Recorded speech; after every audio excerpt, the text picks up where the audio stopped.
Gym trainers of Reddit, what's the worst mistake you see people repeatedly do when exercising?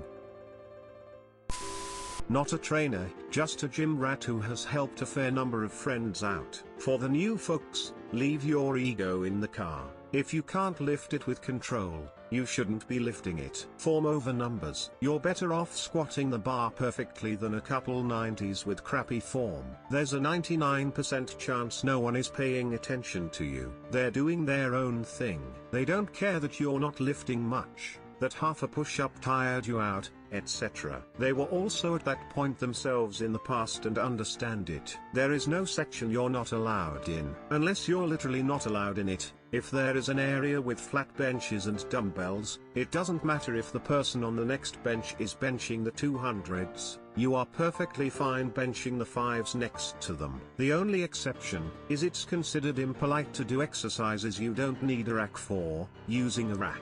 For example, curling in the power rack or using the bench press bench for ab crunches. Don't completely neglect cardio because your main goal is to get big and or strong. Do it light on your off days, even if it's just walking a couple miles or listening to a podcast zoning out on an easy cardio machine. Don't spend money on supplements. Even the most potent ones make very little difference. Get your diet right and then see if you have anything to supplement. Drink water. You don't work out hard enough to need power/gator/aldehyde to replace anything. They're just extra empty calories. Be realistic with yourself. If you're going to make it twice a week, develop a routine to hit half your muscle groups one day, and half the other. Don't plan for a 6-day bodybuilding split that's going to take 3 weeks to complete. If general fitness and burning some extra calories is your goal, take advantage of the classes. You are very unlikely to be able to push yourself as hard alone on a treadmill as you are trying not to fall over or run into people or die while some instructor tells you what to do. I don't care that you're a big burly dude or a tiny uncoordinated woman. Go take the Zumba class, make a fool of yourself, make some friends, and quite likely get some support from the regulars that will help motivate you.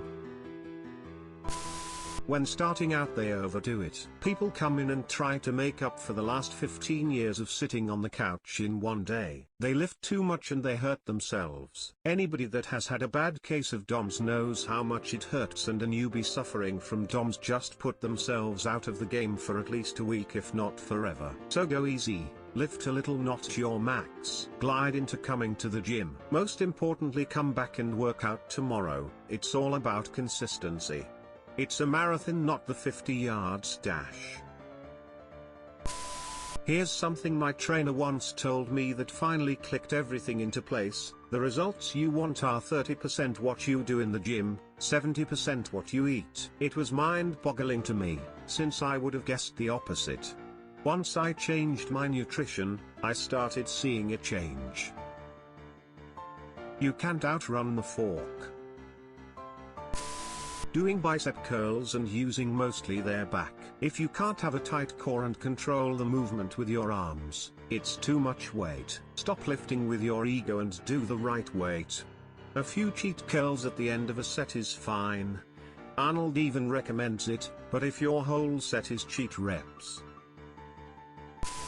If you want to use a machine, make sure you understand how it works first. If you want to use the weights, understand at least rudimentary technique first. If you want to use a gym at all, understand basic gym etiquette first. If you don't know answers to any of the above, ask the people who work there. It's their job to help people. Regular gym goer. The worst mistake is not putting your freaking weights back. It's common courtesy, my dudes. Plus it takes like 5 seconds.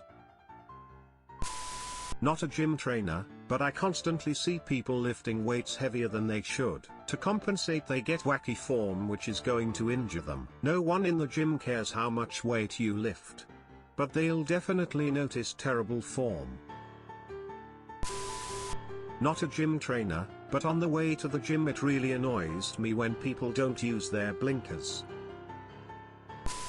I'm a professor of health and wellness at a local community college and have a MS in exercise science plus 20 plus years in the field, and I put a slide into my PowerPoints about common gym mistakes for cardio and strength. In general, the biggest mistake is lack of consistency in training. The body develops in response to consistent effort. Aside from that, these are a few of the big ones I have seen over the years. Cardio. 1. Setting the speed on the equipment so fast that you can't keep up except for clinging on for dear life. 2. On the other end, people setting the speed too slow as to not get their heart rates into training zones. 3. People practically laying on top of the equipment, most commonly on elliptical trainers and step machines. 4. Shoes that area destroyed or not appropriate to the activity. 5. Not setting the seat on exercise bikes properly for leg movement. Strength training. 1. Not setting up weight machines properly for movement. 2. Not controlling the weight when lifting. There is a lot to say for strength gains in controlling the eccentric movement. 3. Inappropriately heavy or light weights. I understand trying to push for strength, but if you can't control it, you can hurt yourself or others in the area. On the too low end,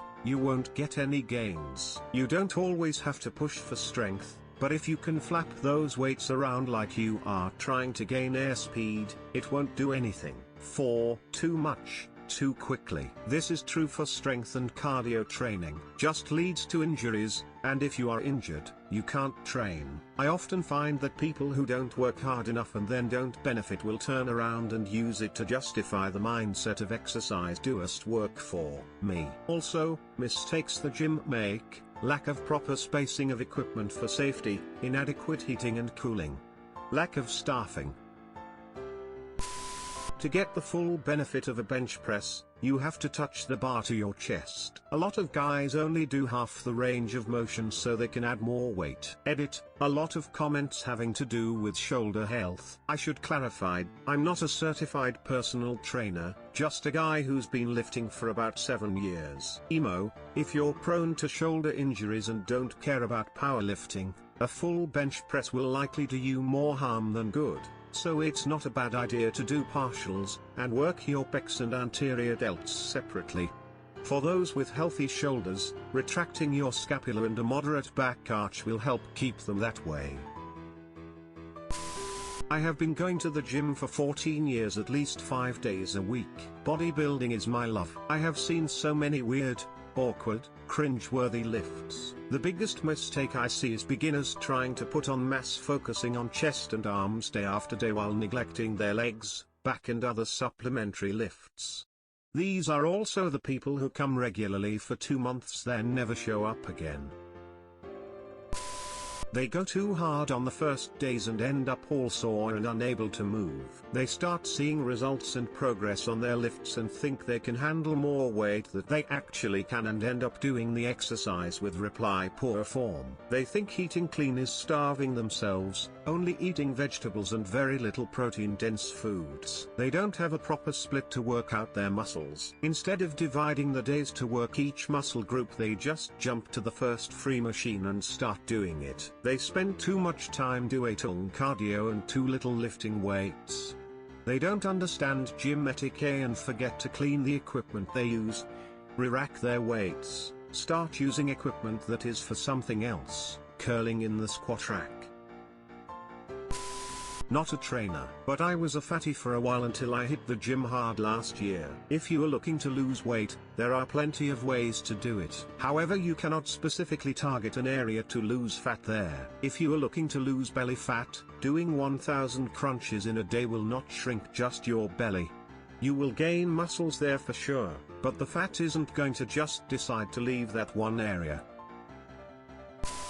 If you can't perform the full range of motion, you're lifting too heavy. And it will probably lead to an injury. Is this a trick question? Because I'm pretty sure most trainers don't know what the frick they're doing either. You can't out-train a shitty diet.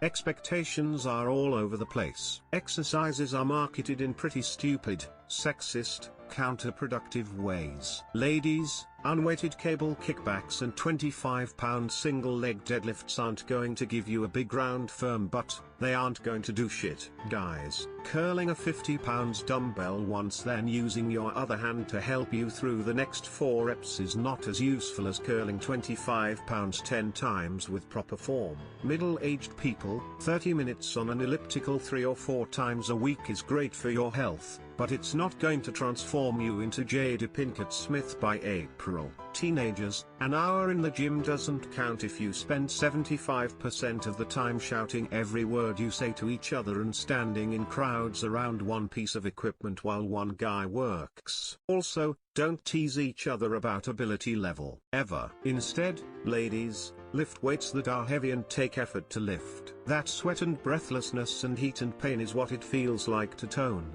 If you're not eating 1.5 to 2 times as much food as you want to eat and seriously focusing on getting hugely jacked, you won't. Guys, lifted correctly, and if you can't then drop down in weight. Also you need to stretch and warm up every time. Not because you're weak and will get hurt otherwise, but because you're stiff and can't move. You can't squat for shit because you can barely bend your knees and thus can't even access your posterior chain. Middle-aged people, why are you here? Better health and longer life?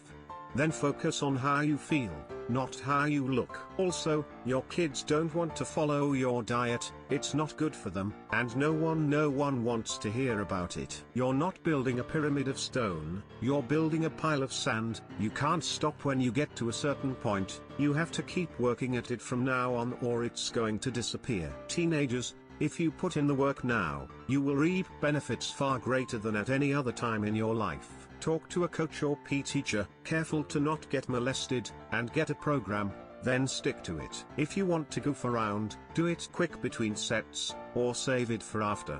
Also do homework for equally as long as you work out every day.